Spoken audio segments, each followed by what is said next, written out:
Ora, muito boa tarde, bem-vindos ao segundo webcast, webconference, como quiserem chamar-lhe, uma parceria da Proteste Invest com o ECO. Eu sou o António Costa, sou o diretor do ECO. É com muito gosto que estamos aqui para falar hoje de poupança. Esta quarta-feira tivemos a oportunidade de falar de segurança social, de sustentabilidade, no fundo do futuro, diria no longo prazo. Hoje vamos falar do que é que são as alternativas que os portugueses têm disponíveis ou não têm e que deveriam ter para cautelar o seu futuro e as limitações que nós sabemos existem e existirão na segurança social. Temos aqui um conjunto de convidados que eu quero antecipadamente agradecer a vossa disponibilidade para esta iniciativa. O Pedro Mota Soares, ex-ministro do Trabalho e da Segurança Social, lidou diretamente com estes temas. Hoje está noutras áreas, noutras guerras, como eu costumo dizer, nas telecomunicações. O Valdemar Duarte, da Comissão da APFIP, da Associação dos Fundos de Pensões. O Joaquim Rodrigues da Silva, da Proteste, Centro de Competências da Proteste. E o Francisco Franco, que é professor da Nova SBE. Bem-vindos a todos, bem-vindos também a todos os que nos estão aqui a seguir. Queremos, na próxima hora, ajudar, no fundo, a decidir, e foi esse o desafio que nos colocamos. Começo por desafiar Pedro Mota Soares a fazer uma reflexão connosco sobre o estado da arte. E é num momento particularmente interessante, isto é, estamos a falar de poupanças e queremos falar de alternativas de poupança e de caminhos. Mas, por acaso, estamos a falar num momento em que a poupança dos portugueses aumentou. Enfim, infelizmente por más razões, nós sabemos, mas aumentou por via da pandemia, por receio.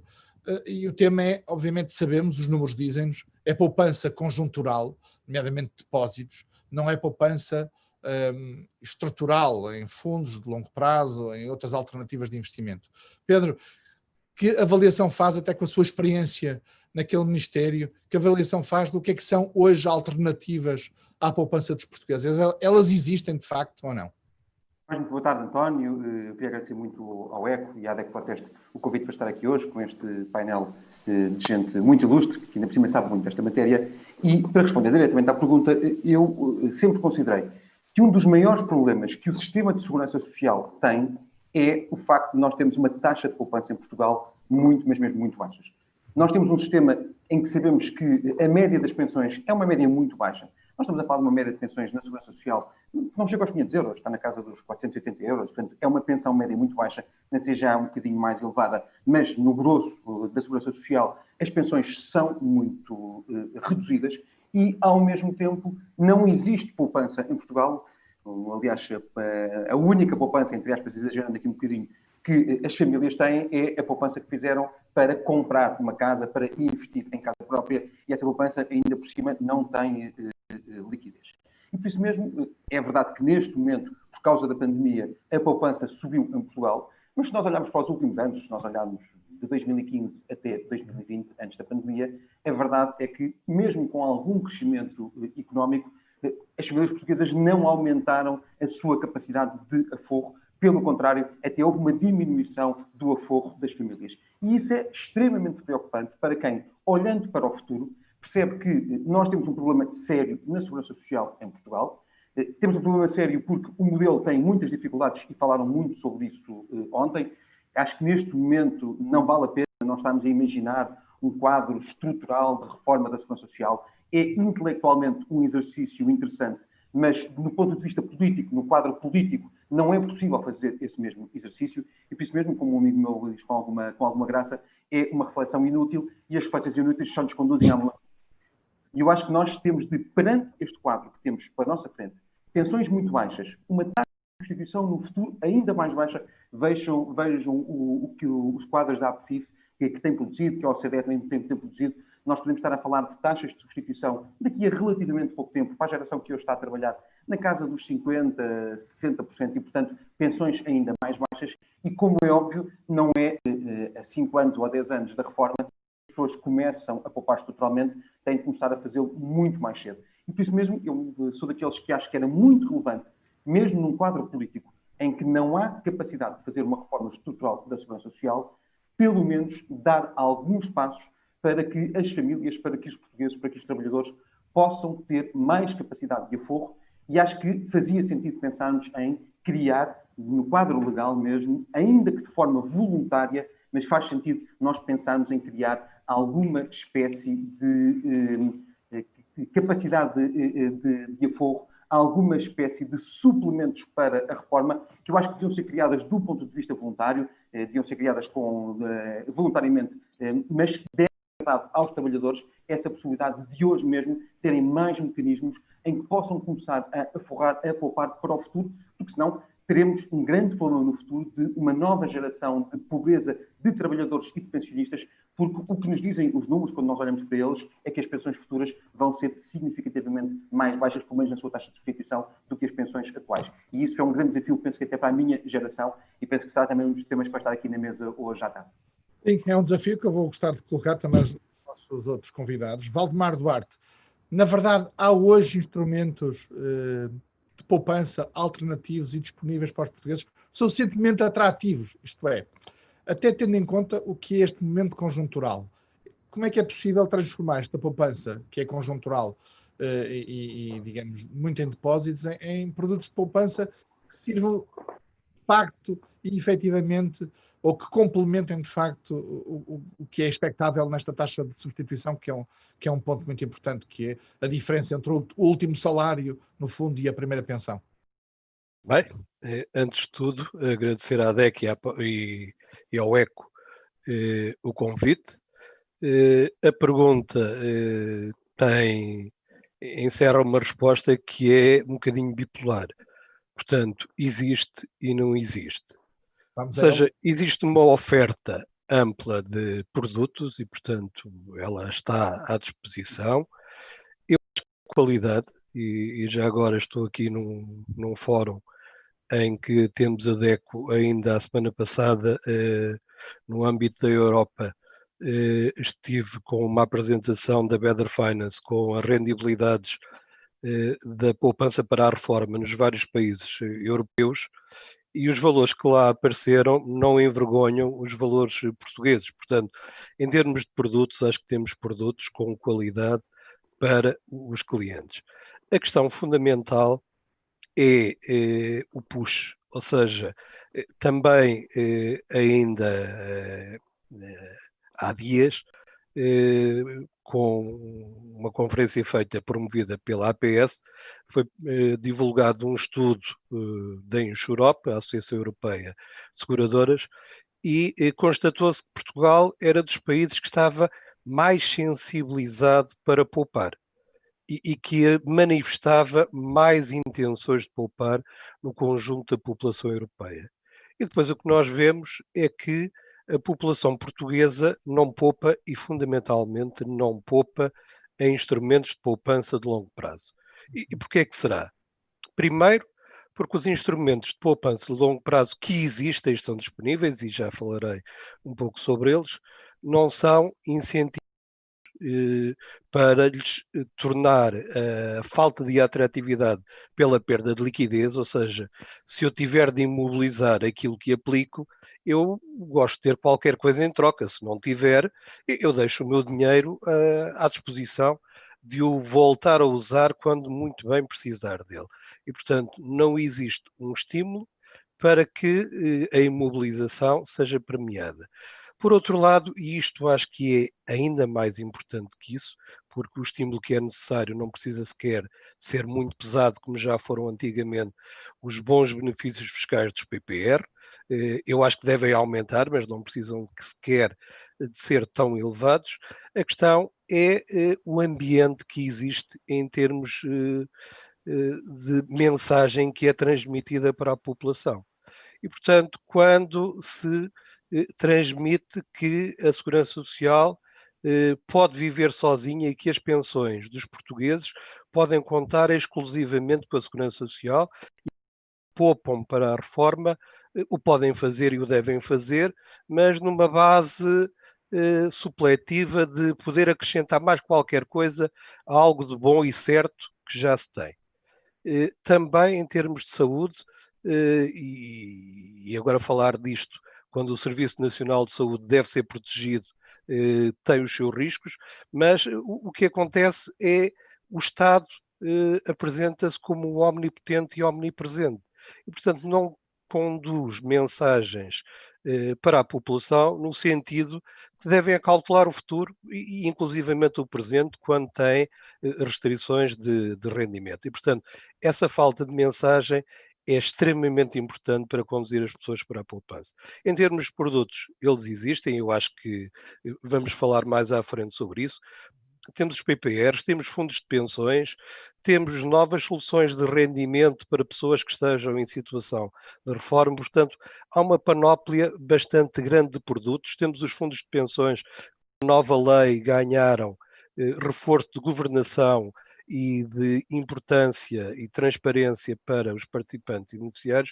Portanto, não é por falta de produtos, não temos piores produtos que qualquer país da Europa onde a poupança para a reforma é significativa. Portanto, é importante afiná-los, mas não é por aí que está a questão. Joaquim, então falta alguma coisa, porque ouvindo o Valdemar temos tudo, só falta mesmo a poupança. Vendo da sua experiência, o que é que está a faltar? Tenho que carregar no mute. Não estamos a ouvir. Já percebi, peço desculpa. Boa tarde. Começaria também por cumprimentar todos os participantes e agradecer, obviamente, também a sua presença. Respondendo à sua questão, eu começaria por relembrar algo que foi muito falado ontem, a questão dos 3 pilares que podem sustentar um sistema de segurança social. Temos aquele que é o tradicional, o do Estado, e depois temos 2 outros pilares, nomeadamente um pilar assente em fundos de pensões, em que existe uma partilha nas comparticipações das empresas e dos trabalhadores, e o terceiro pilar, que são, ao fim e ao cabo, as poupanças que os consumidores podem fazer em específico para si mesmos. Ora, é notório que, no que diz respeito a Portugal, nós estamos muito aquém daquilo que se passa em outras experiências europeias. Portugal, a população portuguesa tem cerca de 3,7% de trabalhadores ao abrigo do segundo pilar.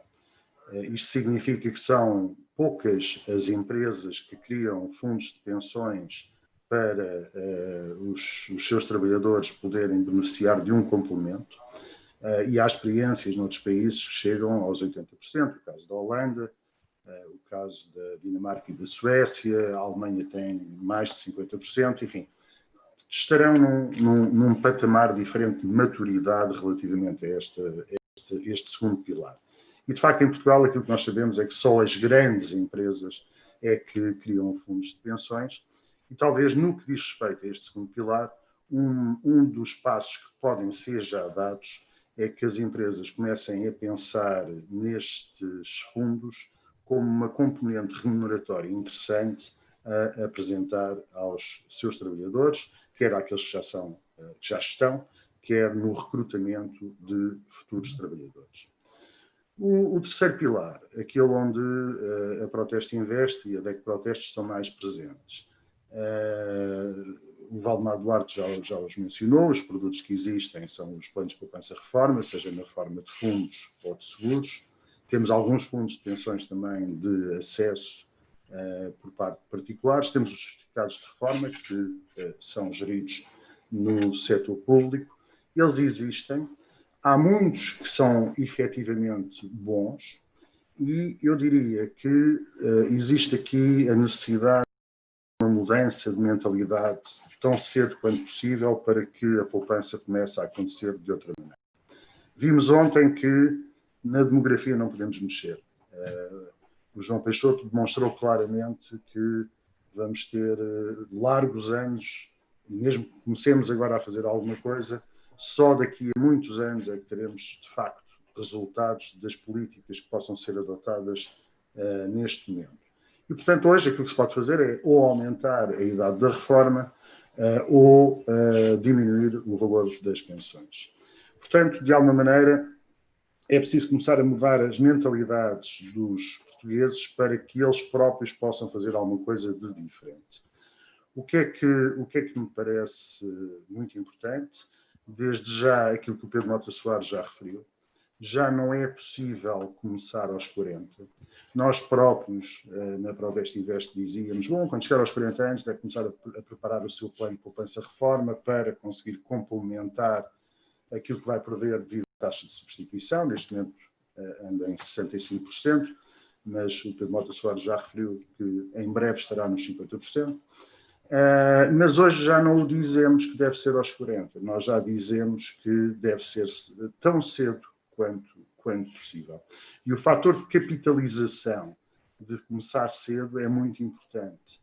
Só para vos dar um exemplo, na eventualidade de alguém com cerca de 30 anos começar a pôr 100 euros por mês de parte, eu sei que pode ser muito elevado para certos segmentos, mas é só para vos dar uma ordem de grandeza, e o fizer num plano de poupança-reforma sob a forma de fundo que nós temos recomendado, porque é a escolha acertada atualmente, se as rentabilidades se mantivessem, no momento da reforma poderia chegar lá com cerca de 250 mil euros. O que, obviamente, é um montante muito elevado, se calhar não é necessário tanto, mas dá uma ideia de como a capitalização pode operar. Um segundo aspecto que nos parece muito importante prende-se com o acompanhamento. A maior parte dos consumidores tem a tendência a colocar os seus investimentos num produto e deixa-o estar sossegado, sem, se calhar, olhar para lá com a regularidade que seria desejável. Ora, é evidente que as entidades gestoras têm momentos, há umas que podem ser muito boas num determinado ano, mas se calhar, envolvidos 2, 3, 4 anos, há uma outra entidade gestora que surge com uma relevância diferente, uma capacidade de relevância, e, portanto, se calhar a transferência pode muito bem ser a melhor solução e, com isso, ir buscar rentabilidades mais interessantes. Um terceiro e último aspecto, embora pudesse entrar por outros, mas só no que diz respeito à poupança, a componente relacionada com a segurança. O Valdemar Duarte já o referiu. Os portugueses têm uma tendência enorme para ir para produtos com segurança absoluta. São os depósitos a prazo, 70% e muitos por cento dos portugueses é o tipo de aplicação que têm. E no caso dos planos de poupança-reforma, nós vimos um fenómeno idêntico. Mais de 80% do montante que está em planos de poupança-reforma está sob a forma de seguros que têm rentabilidades, têm o capital garantido, mas é evidente que têm uma rentabilidade mais baixa, precisamente porque têm o capital garantido. Ora, isso é desejável, se calhar, num momento mais tarde, se calhar quando eu faço 55, 56 anos, é melhor ser mais cauteloso. Mas se eu começo aos 30, beneficiar daquilo que são as maiores rentabilidades de produtos com risco, como é o caso dos fundos, pode ser muito interessante. Já voltamos, porque deixou aqui pontos também interessantes para a nossa conversa. Francisco, tendo em conta os aspectos de resto que já foram aqui mencionados, aparentemente temos um quadro que até é favorável nesse sentido, isto é, há produtos, há segurança, até há produtos com rentabilidade que são interessantes, há uma dimensão cultural da análise que faz, que alternativas e que caminhos é que devem ser seguidos para que tenhamos capacidade de poupança e, digamos, e para que possamos criar alternativas à poupança dos portugueses, para que eles possam efetivamente beneficiar desse contexto. Sim, muito boa tarde. Quero também agradecer pelo convite. E ouvi vários temas que são claramente ligados, mas às vezes não fazem parte exatamente do mesmo tema, ou seja, a sustentabilidade de segurança social, a poupança, são ligados, obviamente, mas cada dimensão tem uma própria identidade. Por isso, falemos de poupança. De poupança, sim, de poupança. A poupança é determinada pela capacidade de poupar, por isso, pela riqueza e pela atratividade do rendimento. E do ponto de vista macro, eu ouvi falar de instrumentos que têm uma rentabilidade interessante, mas a realidade é que estamos a viver já há alguns anos num mundo onde os juros, pelo menos os juros a longo prazo sobre o que é seguro, são negativos. Por isso, isto cria uma dificuldade não indiferente para incentivar a poupança e para a poupança tradicional e para permitir também financiamentos alternativos de capitalização para a segurança social. Que acho que, objetivamente, é fundamental. Percebo que politicamente não haja uma janela ou não haja vontade neste momento, que é um momento muito grave, pessoas já há muitos problemas a afrontar, de falar de reformas estruturais sobre a segurança social, mas não participei ao vosso evento de ontem, mas claramente estes dois trens, um demográfico e outro macroeconômico de juro a longo prazo abaixo de zero durante muito tempo. Os mercados, que não são eu, os mercados financeiros estão a prever que estes juros ficam a zero ou abaixo de zero pelo menos 10 anos. E há muita gente que está a investir muito dinheiro sobre estes juros ficar baixo. Isso imagino que não são todos errados. E isto é, de um lado, então, a demografia, do outro lado, os juros baixos. Acho que não tem que forçar a pensar como atingir um equilíbrio orçamental na parte da segurança social e incentivar a poupança para permitir este equilíbrio orçamental do outro lado. Vamos ter que ser um pouco inovativos, porque somos à frente de situações realmente novas. E aqui então, temos que... Que inovações é que podemos trazer? O tema fiscal é sempre um tema? O tema fiscal não orçamental, fiscal do ponto de vista de impostos, isto é, do incentivo de política fiscal. Incentivos, sim, são ótimos, mas se podia pensar também de compreender bem o que é a mudança demográfica vai trazer na estrutura das receitas dos Estados, por exemplo, do ponto de vista do imposto. Claramente, somos preocupados pelo equilíbrio da segurança social, porque o imposto sobre o rendimento vai baixar, porque vai haver menos pessoas que trabalham. Mas vai continuar a gente que consuma. Por isso, se pode ter um shift, vamos dizer, do que é que vai financiar a segurança social. E, por exemplo, o mecanismo habituais de financiamento da segurança social, que são através da TSU e dos impostos sobre as empresas, podiam, à sua volta, ser transformados em incentivos de poupança. O segundo pilar que o Joaquim Rodrigues da Silva estava a mencionar. Estas são possibilidades. Um trabalhador pode decidir, eu gostaria muito que o trabalhador podia decidir voluntariamente se uma fração do que é que paga para o seu empregador fosse para um fundo de pensão, isto de maneira voluntária, não é? Ou seja, eu opto que 10% seja investido num fundo voluntário ou opto que 5% seja investido num fundo de pensão.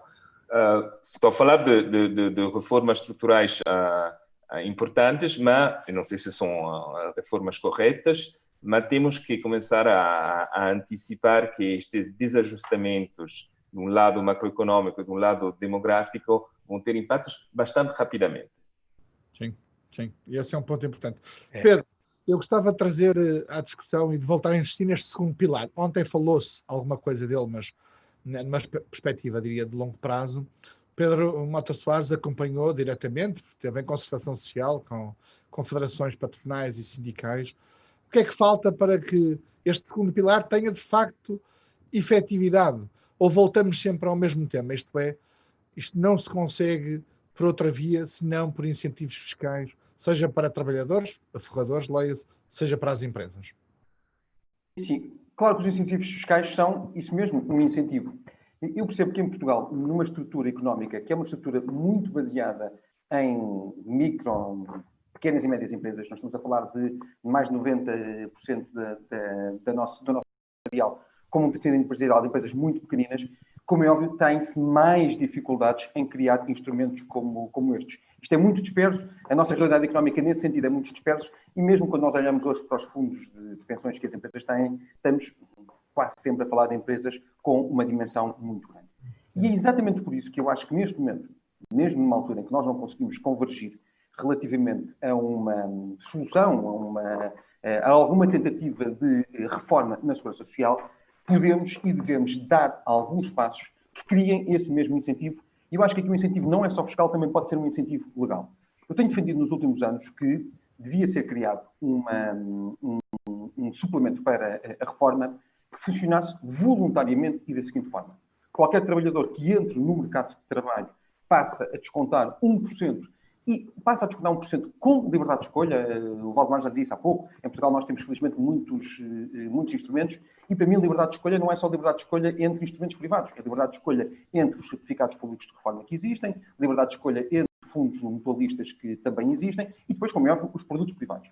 E esse 1% a cargo do trabalhador devia ser acompanhado por 1% a cargo da empresa, sendo que esse 1% a cargo da empresa devia dar direito a um desconto fiscal com qualquer espécie de compensação fiscal, porque ainda por cima nós sabemos que muitas empresas em Portugal não pagam IRC, mas pagam tributações autónomas, pagam outro tipo de impostos, e eu acho que hoje é possível, com aquela máquina que nós temos na autoridade tributária, às vezes até um bocadinho excessiva, é possível criar, de facto, sistemas de compensação que permitam que isso aconteça.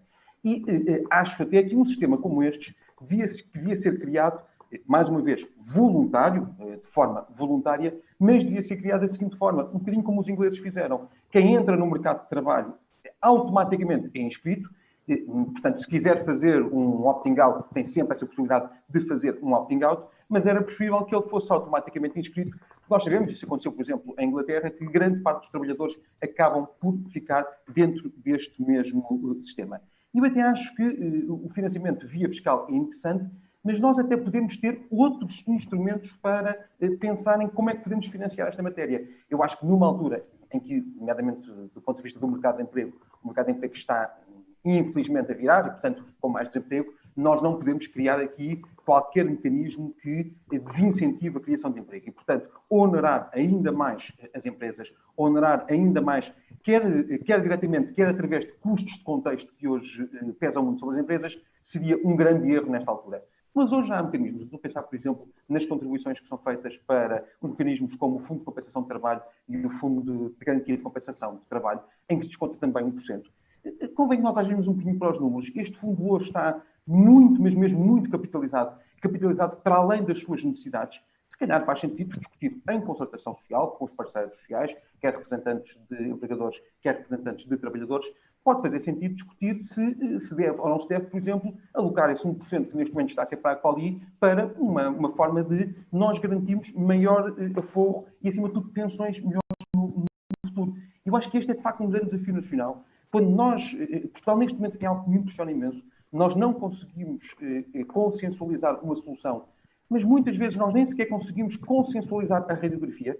Não é fácil, muitas vezes, nós temos um consenso sobre o estado efetivo em que as coisas estão, mas quem olha de forma séria para os números, eu estive ainda muito recentemente a olhar para o relatório de sustentabilidade da Segurança Social que está no Orçamento de Estado, que era o deste ano e foi revisitado o ano passado, nós vemos que muitas vezes muitos dos dados que lá estão não se verificam. Vejam, por exemplo, o que é que acontece ao crescimento económico previsto desde 2007 até hoje. Grande parte daquilo está uma ficção. O Francisco falava bem do ponto de vista da economia, do problema das taxas de juros, mas o problema do crescimento económico que tem sido anémico neste século em Portugal é um grande problema, como é óbvio, numa lógica de criação de riqueza futura e de poupança futura. E por isso mesmo eu acho que o estímulo é possível criar, de alguma forma, este estímulo. Este estímulo tem de ser acompanhado, e eu termino já, António, mas tem de ser acompanhado com uma coisa que me parece muito importante, que é dar informação às pessoas.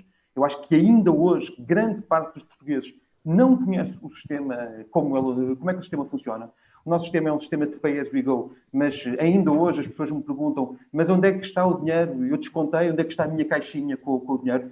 Eu acho que uma outra parte das pessoas, portanto, acreditam um bocadinho no sistema e, como o António Bagão Félix diz com alguma graça, não é um sistema de pay as we go, mas é um sistema de pray as we go, com uma enorme fé que no futuro se vai conseguir encontrar aqui alguma forma de financiar o sistema, e isso seria via impostos e, portanto, com uma dificuldade tremenda também sobre o tecido económico. E, portanto, eu acho que é de facto a altura de nós conseguirmos criar aqui quer estímulos legais, quer estímulos fiscais, que obriguem um bocadinho as pessoas também a pensar e, acima de tudo, obriguem as pessoas irem atrás da informação, a perceberem um bocadinho melhor o que é que está a acontecer e o que é que se está a passar, sob o risco de facto, perdermos aqui uma geração que não conseguimos voltar para trás e que não conseguimos recuperar.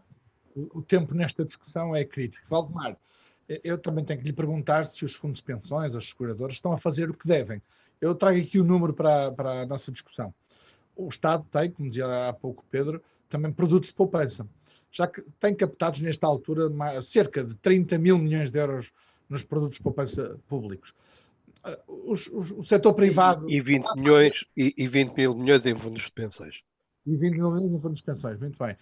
O setor privado está a fazer o que deve fazer, ou, por exemplo, esta dimensão que o Pedro Mota Soares estava a sublinhar, da informação, está a ser suficientemente clara para que, havendo produtos para as várias gamas de perfis de investidores, mais risco, menos risco, havendo até produtos com rentabilidade, que não haja uma capacidade de poupança ou uma disponibilidade de poupança, digamos que seja no mínimo paralela a essa disponibilidade de produto e de mercado?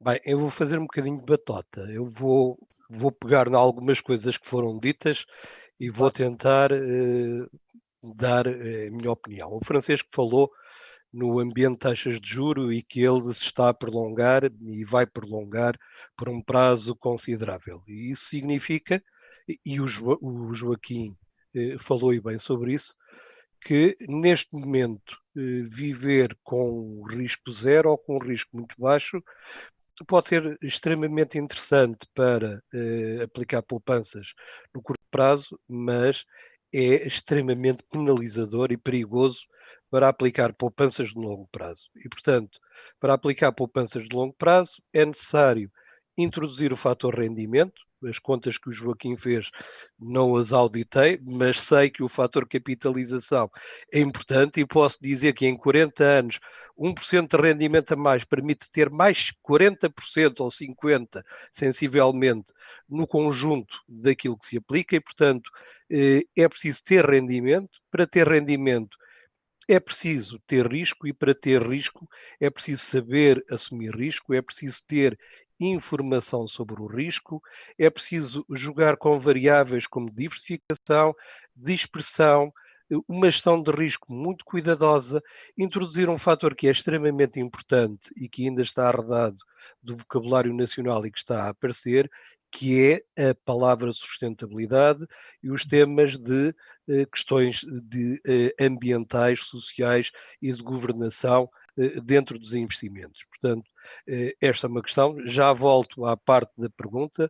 Relativamente àquilo que o Pedro falou, eu sou um grande defensor. Faço parte de uma entidade que tem implementados muitos esquemas com contribuições de colaboradores e empresas, e o que vos posso dizer é que depois de os implementarmos, o nível de adesão voluntário dos colaboradores aponta sempre normalmente para os 80%. Portanto, o que falta aqui é uma palavra inglesa muito interessante, que não temos muito em Portugal, que é o nudge, que é o empurrão. E o empurrão, seja ele qual for, é bem-vindo. O fiscal é indispensável e, portanto, eu acho que deve ser uma lógica tripartida de contribuição inicial do trabalhador, o incentivo feito por parte da empresa e tudo isso com um apoio fiscal do lado do Estado que reduz o custo e que torna atrativo uma empresa fazer esquemas deste tipo. Nós temos uma proposta no Orçamento Geral do Estado para que empresas voluntariamente adiram, e não é para 1%. Achamos que a quantidade é importante e, portanto, a nossa sugestão é o mínimo de 2% do salário e o máximo de 5%. Portanto, aí estamos todos de acordo. Relativamente à oferta, aquilo que eu vejo dentro da oferta da própria atividade seguradora e das gestoras de fundos de pensões e de PPRs é mudar o paradigma das taxas garantidas e, portanto, dos produtos com garantias para cada vez mais introduzir produtos expostos a mercado.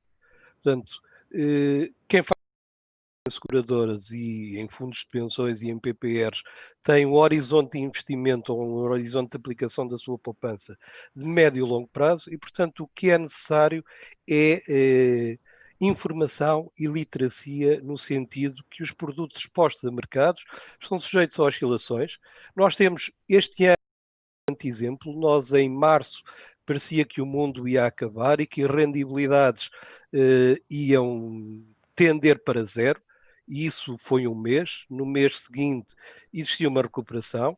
Tem existido muita volatilidade e é preciso coragem para dizer isto, quando nesta semana os mercados até estão a descer, mas boa gestão em termos de gestão de risco, no médio e longo prazo, compensa sempre. E, portanto, aquilo que é importante transmitir aos consumidores é que há que diferenciar entre o que é gestão de risco e gestão danosa. E, portanto, nós tivemos alguns exemplos de gestão danosa que ficaram marcados na população portuguesa. E, portanto, é muito importante perceber que risco é uma coisa, crime é outra. E às vezes baralham-se as duas coisas de forma muito simplista e isso tem consequências também nos nossos consumidores.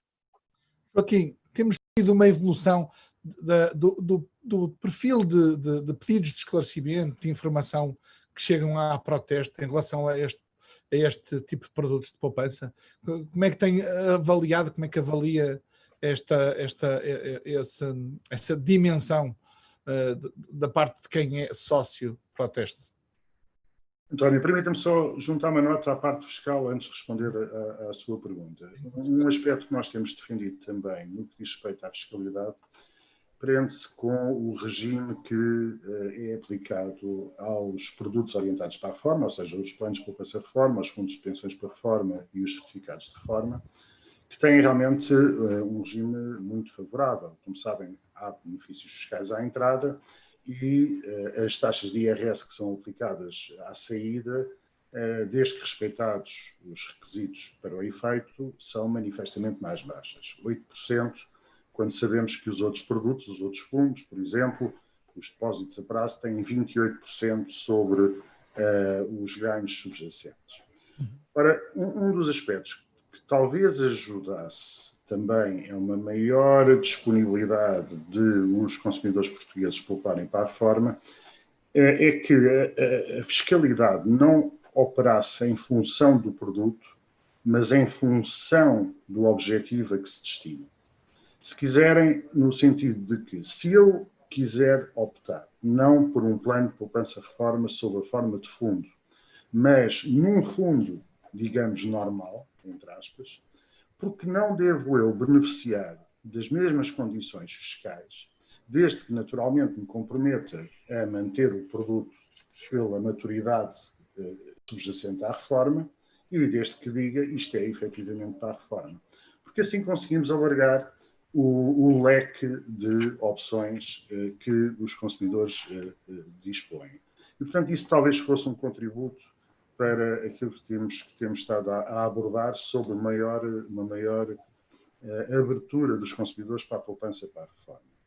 Agora, indo à questão que me colocou, enfim, a nossa missão é, de facto, ajudar o consumidor / investidor a fazer as melhores opções e a dar as informações que melhor assistem nessa missão.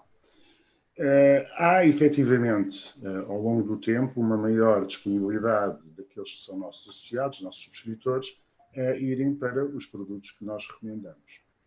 Agora, também é evidente que, por vezes, e não posso, aliás, não é suscetível de ser escondido, que quando nós vivemos sucessivas crises de caráter financeiro e social, com a volatilidade nos mercados que o Valdemar ainda agora referiu, é evidente que o refúgio do capital garantido torna-se muito irresistível para muita gente. Ainda assim, aquilo que vemos é que o que nós preconizamos, quando se é mais jovem, quando se tem ainda um horizonte temporal relativamente vasto à frente para os fins que se está a poupar, há uma maior propensão para isso. E, aliás, apesar daqueles números que referi para os PPRs, mais de 80% estarem em PPRs sob a forma de seguro, tem havido uma alteração a pouco e pouco dessa tendência e se mantenha. Francesco, do que ouvimos deste conjunto de intervenções de quem está diretamente no mercado e de quem foi responsável político e que teve responsabilidades de falar com empresas e com trabalhadores, chegamos à conclusão de que as alternativas dependem mais da capacidade de intervenção do Estado ou devemos esperar uma resposta dos investidores, aforradores, cidadãos em geral? Cada um tem o próprio papel. Penso que medidas para incentivar, por exemplo, as poupanças que estavam a falar, o António falou da transparência. É uma medida cheap, não muito cara, seria de enviar uma carta a cada português com o profilo de pensões que vai receber quando vai entrar na idade da retrete. Ou seja, e depois podia ser uma informação acessível. Hoje em dia, o que é que não é acessível via net num portal? Seria quase normal, não é? Na sociedade em 2020. Isto, provavelmente, iria incentivar muito o comportamento das pessoas. Por isso, o Estado tem um papel, porque é ele que controla toda esta informação e é ele que tem que transmitir esta informação ao próprio cidadão. Os mercados privados também têm um papel muito importante e aqui ouvimos propostas interessantes. Há uma tensão, ou seja, se eu quero poupar para a pensão, os produtos de risco, mesmo se sou um jovem, vão ser complicado de convencer. E além disto, o mais jovem são as pessoas que ainda não têm capacidade de poupar. Começam a ter capacidade de poupar a 35, 36, às vezes mais cedo, mas vamos dizer em média, não é? Por isso, há também um profilo de life cycle que não permite às pessoas com um horizonte temporal muito mais comprido de iniciar poupanças relevantes no início da sua carreira profissional. E quando dizia antes que vamos ter que sentar e encontrar soluções, eu penso que este tipo de debate é muito importante e as propostas, por exemplo, de abrir a outros fundos o mesmo tipo de vantagem fiscal e de associar a função da poupança à vantagem fiscal, visto a importância na nossa sociedade da segurança social, me parece uma coisa muito relevante e bem pensada. Embora saibamos, Francisco, que de facto, ainda ontem, neste nosso debate, isso foi claro, vamos ter que trabalhar com o sistema de segurança social que temos. Isto é, não há condições, diria, sociais e políticas para admitir reformas que pudessem constituir, se calhar, aqui chamar-lhe um choque de pensões. E, portanto, temos que trabalhar com o que temos ou sermos inovadores a partir do modelo que temos e não desejando um modelo ideal que provavelmente não temos condições nem políticas nem sociais para as ter, não é? Sim, é um início, é verdade, mas penso que esta maneira de abordar é importante, mas vai ser marginal no equilíbrio, vamos dizer, global do país, por razões óbvias. Quantas pessoas se podem atingir com este tipo de campanha. Por isso, sim, é importante, obviamente, iniciar assim, mas penso que a uma certa altura e muito rapidamente vai ter que ser alargado o discurso. Muito bem. Pedro Mota Soares, eu gostava de pegar neste tema, alargar o discurso, mandar uma carta a cada português dizendo com o salário, com o que já descontou, com as perspectivas de taxa de substituição, a sua primeira pensão vai ser de X% do seu último salário. Isto seria útil? Muito útil. Eu não resisto aqui a fazer uma piada. O António falava do choque de pensões. Muitas vezes o choque de pensões que os portugueses têm é quando descobrem efetivamente qual é que vai ser o valor da sua pensão. Porque as pessoas têm muitas vezes a expectativa de ter uma pensão muito mais elevada. Eu até acho que nós, neste momento, temos condições até para ir um bocadinho mais longe. Eu acho que hoje faz sentido e temos já os mecanismos informáticos para fazer e até já temos a base disso no sistema da segurança social. O que nós devíamos fazer eram contas individuais virtuais. Eu acho que era fundamental que cada um de nós, quando vai à internet, pudesse entrar e perceber efetivamente os descontos que fez, as contribuições que estão lá, as cotizações que estão lá e a perspectiva futura, de uma forma relativamente clara, de qual é que vai ser a minha pensão no futuro. E isto acho que é importante para quem tem 60 anos, para quem tem 50 anos, mas também mesmo para quem tem 30 anos, para que perceba efetivamente o que é que vem aí a seguir. Eu acho que não dar esta informação às pessoas, retirar esta informação às pessoas, é, em grande parte, condenar as pessoas a um futuro mais pobre, mais difícil, porque, na verdade, eu percebo que alguém que começa a trabalhar com 20 e poucos anos acha que o final da sua carreira contributiva é dali a muito tempo e, portanto, no longo prazo, não quero citar aqui economistas, mas no longo prazo as coisas pouco acontecem. E, portanto, dar esta informação efetiva parece-me fundamental. Criar uma conta individual virtual parece-me fundamental. Anualmente enviar uma informação às pessoas dizendo atenção que neste momento com as suas contribuições, com uma previsão de contribuições que se mantém igual, a sua pensão no futuro vai ser esta. Até porque, António, nós temos falado aqui muito sobre alguns aspectos. Há um aspecto que na minha geração e nas gerações futuras me preocupa. Nós hoje falamos muitas vezes de carreiras contributivas estáveis, prolongadas ao longo do tempo, mas grande parte dos portugueses, se calhar, vai ter a sua carreira contributiva num determinado momento interrompida por um fenómeno de desemprego, por um fenómeno de baixa de rendimentos, por um fenómeno, eventualmente, de ir para outro país ou de qualquer outra questão. E, portanto, isto reforça ainda mais a necessidade de nós, efetivamente, darmos essa informação às pessoas, quer de forma individual, como uma conta individual, quer uma vez por ano, dizendo qual é que vai ser a sua perspectiva futura de pensão, para darmos essa informação e permitir que as pessoas façam escolhas. Eu falo muitas vezes do tema da liberdade de escolha. Para eu ter uma verdadeira liberdade de escolha, mais uma vez, não é só escolher dentro do privado, é escolher entre o público e o privado, mas para eu ter a liberdade de escolha, eu tenho que ter informação. A minha escolha tem de ser livre, mas também tem de ser informada. E eu acho que nessa dimensão o Estado não está ainda a fazer o que podia e devia fazer. Pedro não resiste à provocação. Foi ministro durante 4 anos, creio. O que é que impede que isso seja feito? É a estrutura? É o sistema que não está montado de tal forma? É resistências do próprio sistema para dar informação ao cidadão, ao contribuinte? Neste momento, eu acho que nós já temos uma base dentro do sistema que nos permite fazer isso. Admito que há alguns anos atrás era mais difícil. Hoje reconheço que, em parte, essa informação já está aqui a ser prestada. Eu tive uma vez esta discussão com parceiros políticos e só por dizer isto, acusaram-me de estar a querer privatizar a segurança social. Umas forças um bocadinho mais à esquerda diziam isso é para dar dinheiro aos fundos das pensões, como se fossem propriamente assim uns papões, uns papões que por aí existem. Mais uma vez, a mim impressiona-me, não é só que nós não consigamos convergir numa solução. Impressiona-me muito que nós não consigamos convergir na radiografia do que está mal hoje no sistema. E, mais uma vez, isso é também uma informação errada que é transmitida às pessoas. Eu ouvi responsáveis políticos às vezes dizer não, nós estamos a fazer reformas para o sistema de pensões há 20 anos atrás. A reforma do sistema de pensões é uma reforma para 100 anos. Passado 3 anos estava-se a fazer outra reforma no sistema de pensões, porque, como é óbvio, em 2000 já se percebia os problemas que nós tínhamos pela frente. E, portanto, desse ponto de vista, eu consegui fazer isto o mais despolitizado possível, o mais fora até muitas vezes do jogo político-partidário, o mais tecnicamente possível, através do Instituto de Segurança Social, através dos mecanismos da Segurança Social, parece-me o mais correto, o mais importante, para habilitar as pessoas com informação. E as pessoas com informação fazem a sua escolha livre. Sem informação, não podem fazer a sua escolha livre. E este ponto, para mim, é um ponto muito relevante.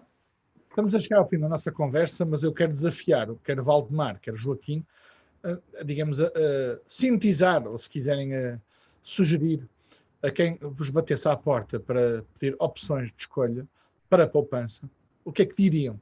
Obviamente, estou a pensar num trabalhador médio entre os 30 e os 40 anos, para cada um haverá uma sugestão, um caminho a seguir, até em função do perfil de risco, como já aqui discutimos. Mas, Valdemar, conselhos, sugestões, se calhar é melhor do que conselhos, a quem nos está a ver e está a pensar, mas afinal o que é que eu vou fazer à minha poupança, à capacidade de poupança que eu tenho?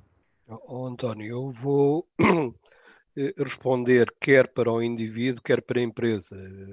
Trabalho com fundos de pensões e sei que é extremamente importante o segundo pilar e, portanto, se calhar começava por aí e mostrar que uma empresa que inicia um plano de pensões, que é um compromisso de longo prazo e, portanto, nenhuma empresa o deve iniciar se for só para experimentar, portanto, é um compromisso longo, mas vai ter a surpresa de que a reação inicial dos colaboradores não parece muito entusiástica e, à medida que as coisas avançam, há uma interação grande entre os colaboradores e a empresa e permite-se, com a solidariedade de contribuições entre as duas partes, juntar um volume de recursos razoáveis.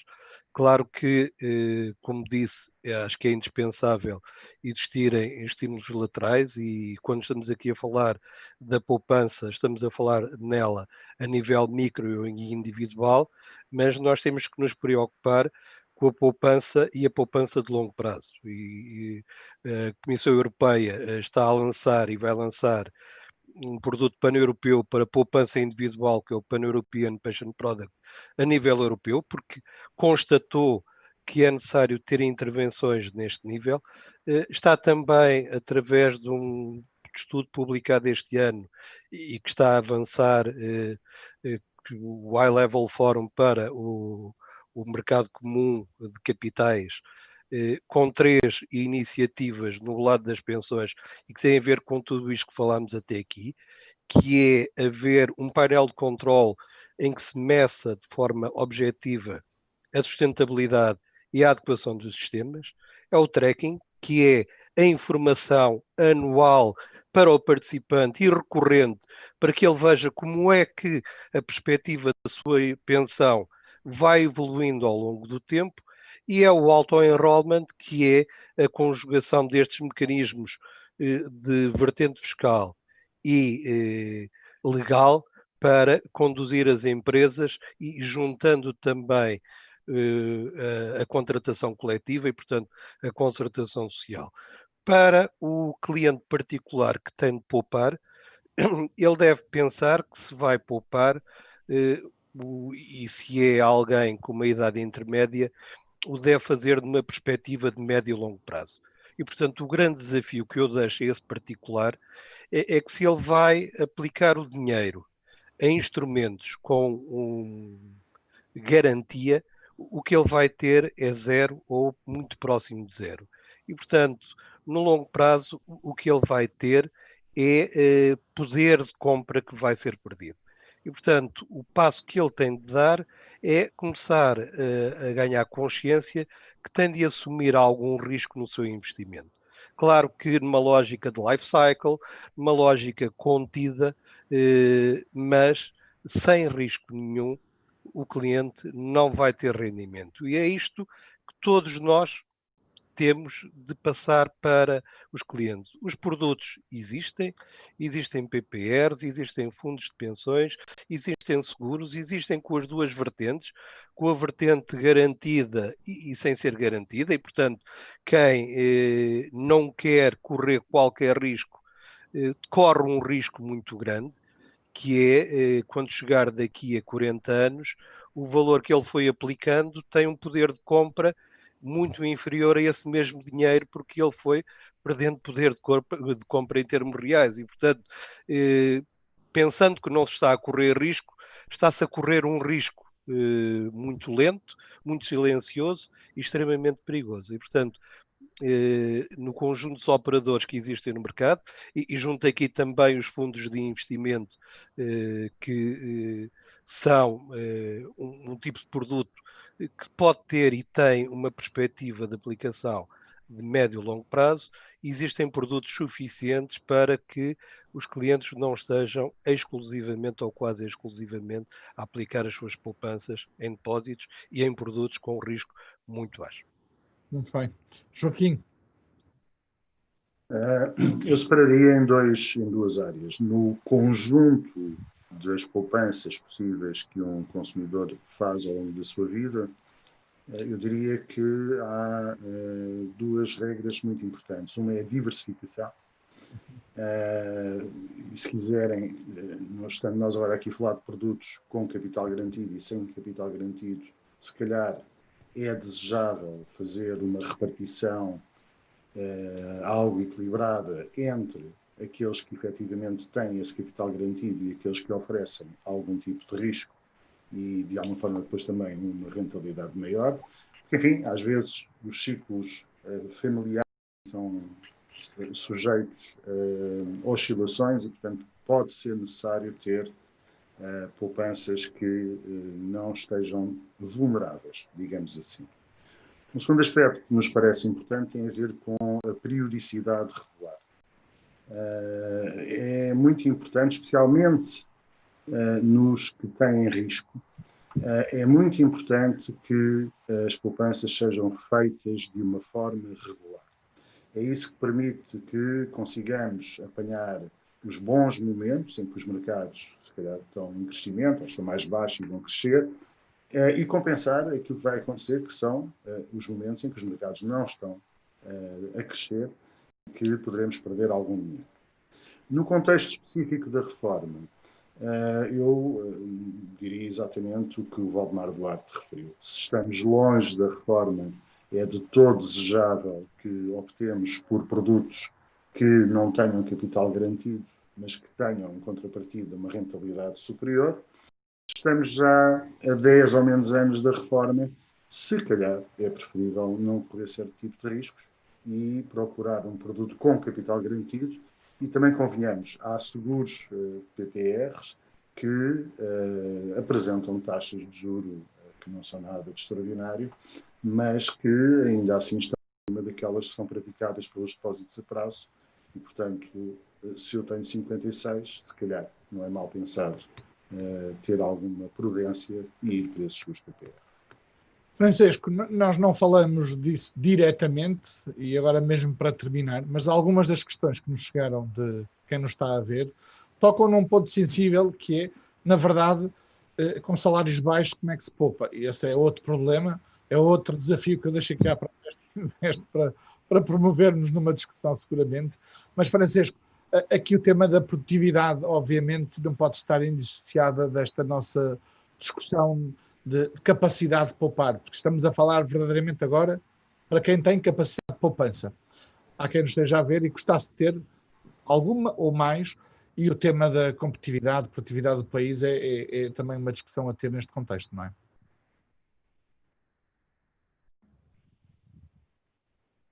Francisco não está com mute. Exato. Estava a dizer, sem dúvida, comecei a minha intervenção, a primeira, identificando duas determinantes da poupança: a riqueza, o rendimento, e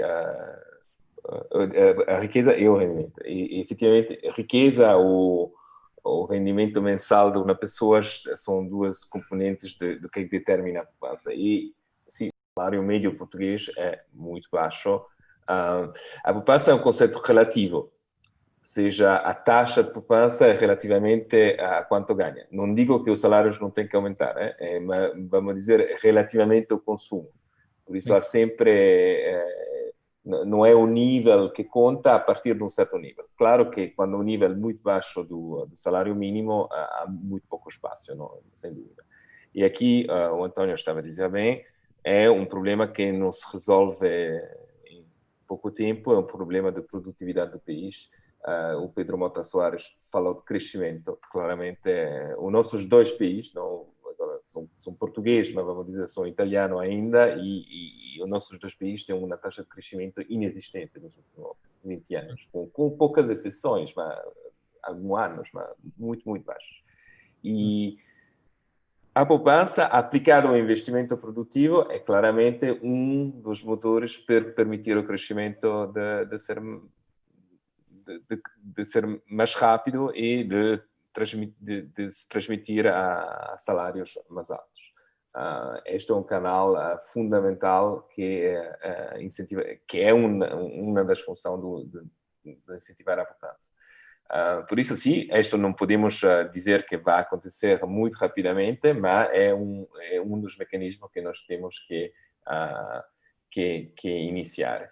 E aqui é exatamente um exemplo de macro, é um equilíbrio. Ou seja, se nós queremos ter salários mais altos, além do discurso de educação, de capital humano, que está a crescer em Portugal e que já está a melhorar muito rapidamente, vou dizer, daqui a 10 anos, 15 anos, vamos ter Portugal a um nível de capital humano muito mais próximo do resto da Europa, por isso isto vai ajudar. Mas, do outro lado, o capital físico, ou seja, o investimento físico que é criado através da poupança, tem que aumentar também, que é complementar a este capital humano.